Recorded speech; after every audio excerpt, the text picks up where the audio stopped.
Reng, kowe reng. Sing tuwa. Ya, mathuk terus. Ya. Coba. Bocah saka Wonogiri Ngetan iki dites suarane. Ya, aduh. Ya. Aku ki anggrene sing anyar niki tak tes. Iya. Aja deg-degan lho, ora apa-apa. Saisamu wong ngono. Lah nganggo bawa ya, Reng. Heeh, nek nganggo bawa mau dangdung-dangdung arep bawa apa? Saiki wis orene suarane dangdung-dangdung ya bawa. Ya. Dadi gregele kaya ngopo, lambene mengone sepira.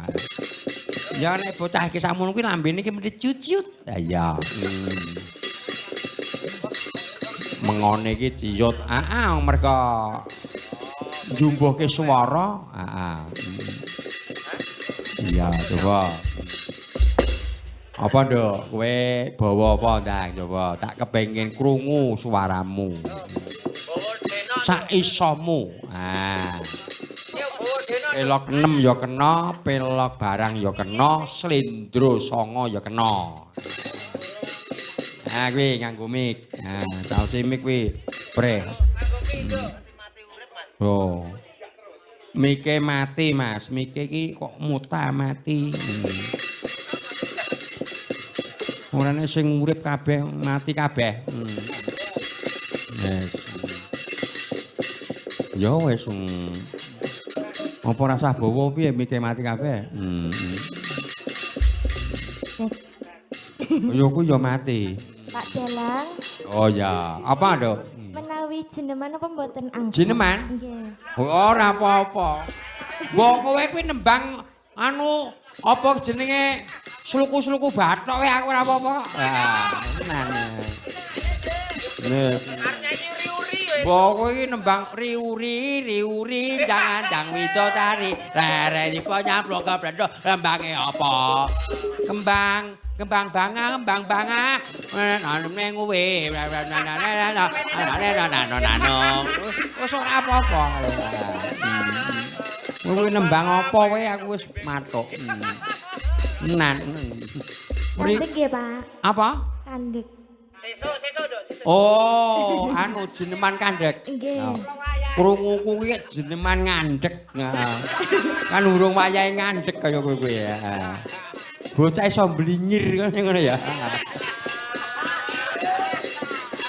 Heeh. Jan apik. Jeneman kandek. Kuwi tintingane Mas Dokter Joko. Genah nek kuwi mesti aku njaluk HP-ne mesti kok.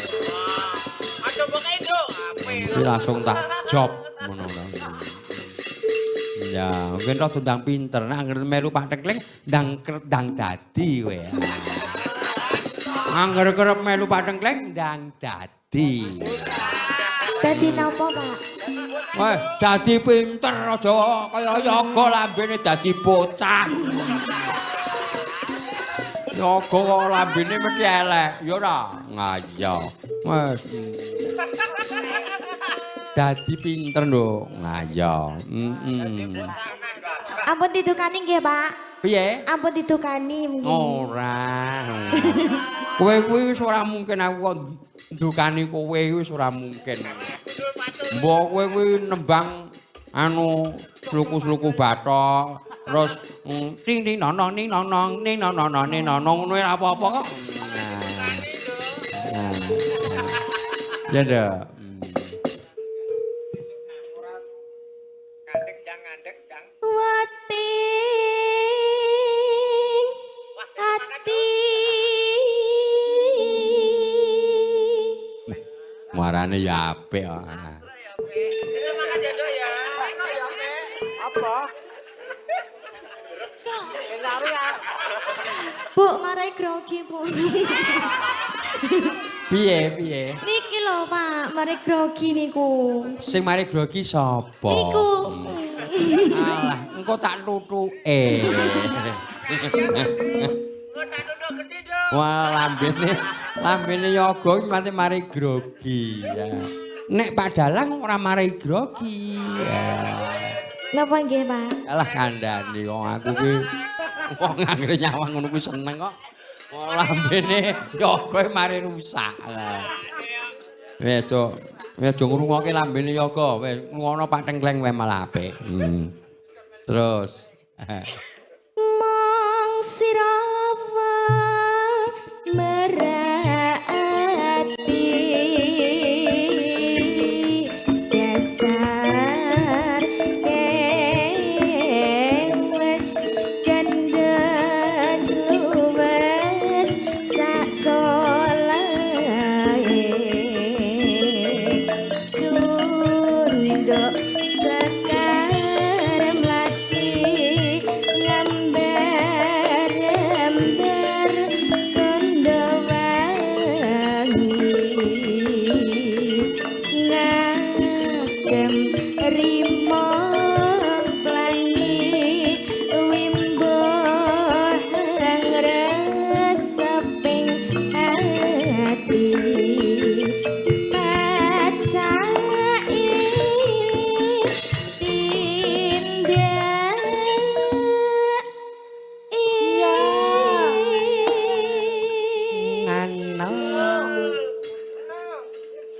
Nano kaya macan luwi lerak sempal lembingane digerti lan pantese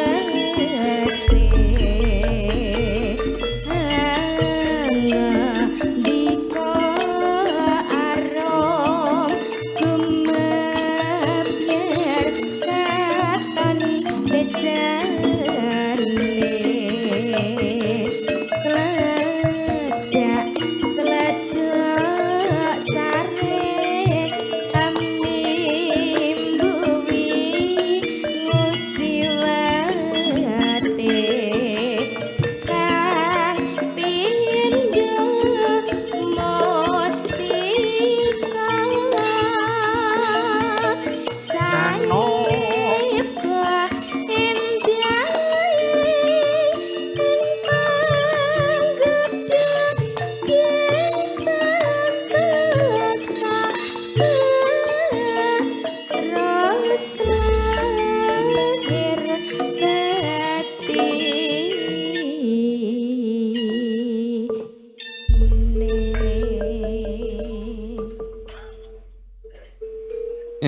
terus kowe kuwi apa kowe mandek terus karo guyu ngono ya wis ketok ayu. Beda karo cah-cah kuwi upreh ngono kuwi wis beda. Ampun ngaten to, Pak. Nah ora apa-apa lho kowe kuwi anu mandek pas nggon deg-degan ini karo ngingeti yoga mak plirik ngono wis ketok apik meneh. Malah aku nek supre ngeti malah kayak merengut malah reget. Ya ndak. Jroning ratri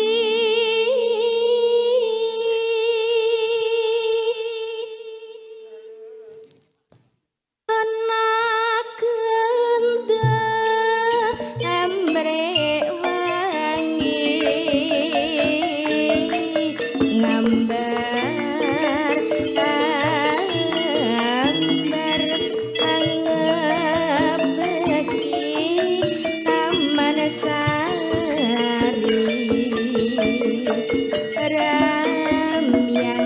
ramyang katon kang mobrah tanjung abange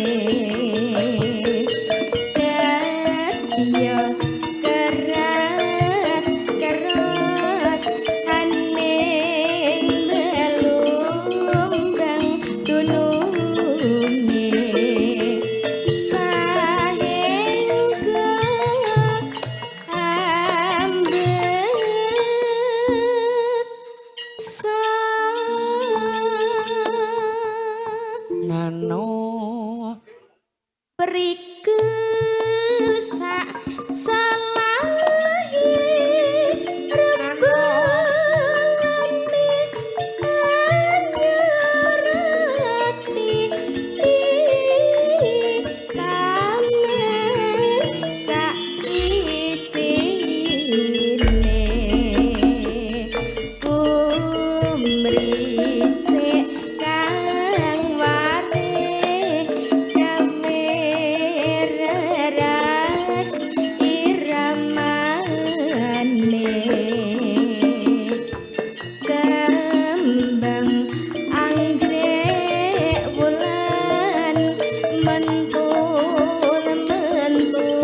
Ampun, Pak. Ya, waduh. Apik suarane aku nganti turu lho iki mau. Aku iki meneng wae iki ngrungokke swara kok mas aku apik ngono.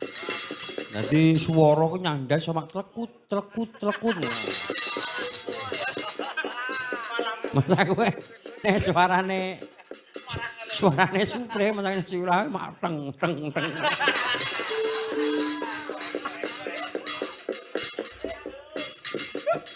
Ngomong ngono iki kegawa umur ya ngono. Ana aku ngono waduh aku ki malah gresuru anggere wong ayu-ayu ngene iki anu ngono lho ngopo mbokku lho men kok aku ditokke dhisik iki ngopo ngono lho. Kudune metune rada keri ngono kan ya rada gleleng aku. Mbokku ki biyen ki tenan kok ditokke didemben-demben iki ngopo ngono. Kaya aku Karni ngono kan anu wis rada kesuwen ngono lho macane. Disien. Biyen ora enek wong kaya ngene-ngene iku ora enek kok popole biyen iki eneke kaya tumpuk ngono kae lho. Biyen iki eneke ngono kuwi. Wis ora enek wong ayu biyen iki. Iki Mas Narjo ngersake glathik glinding. Ha. Iso wae. Wah iki ya kene. Ha. Oli gede. Ha. Olin oli ya. Olin ya. Ya ora apa-apa kok jenenge Oli ngono ya ora masalah. Malah ndang kondang Oli ngono. Nah, glathik glinding iki sing kagungan dalem, Nduk. Nah. Ya, Pak Dokter Andes Pak Narjo kuwi piyayine budaya. Anggere kagungan kersa tetek gembyang ngono mesti wayangan, tetek gembyang mesti wayangan. Mbok wis umpamane sesuk ki arep bancaan apa ngono kuwi wayangan. Kagungan dalem iki seneng karo wayang kok. Mbok tenan iku. Aku percaya karo Pak Narjo. Ya, glathik glinding. Nah, Slendro songo. Ya nduk. Singotirta mangsa tengkleng. Iya. Apa enek singa mangan tengkleng? Iya. Ya ndak. Kawis pita. Ya. Wes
Ya.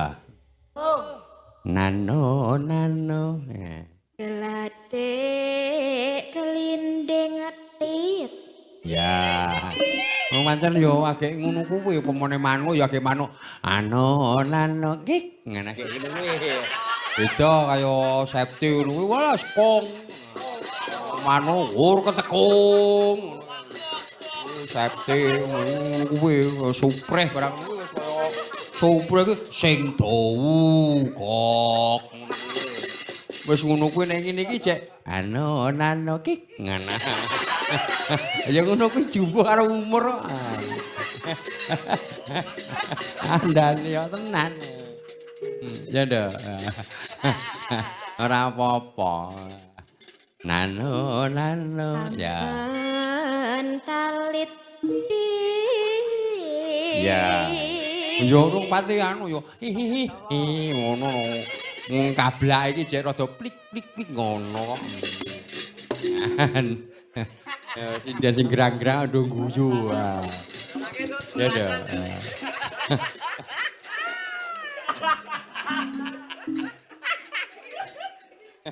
Sing gerang-gerang tetep guyu kok.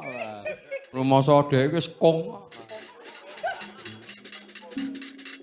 Ya. Mantalita kamulat milet ngalula Oleh halo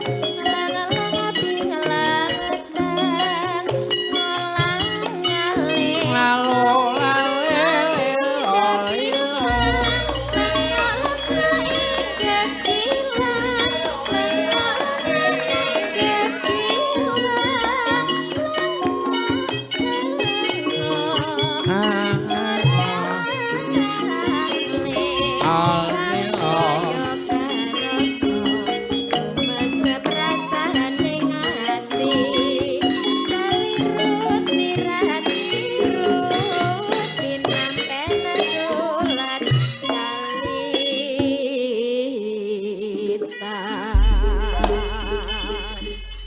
ayo Dulat taliti.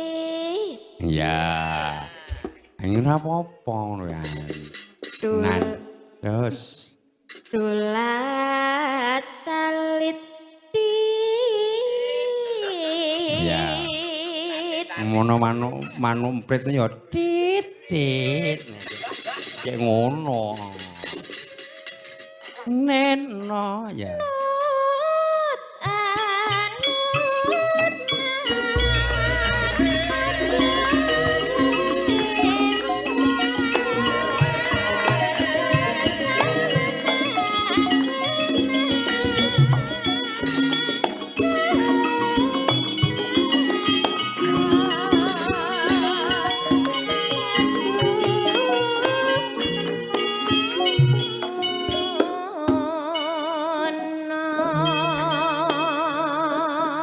neno nano ya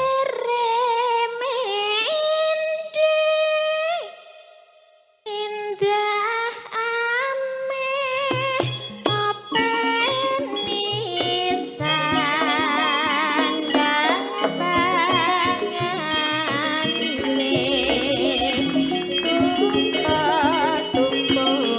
tumpo pangane ngepoke salirut mirat mirut Sinandipus titaning rum. Ampun Pak. ya matur nuwun wong iki nek sopan yo ampun Pak beda sindan-sindan sing limo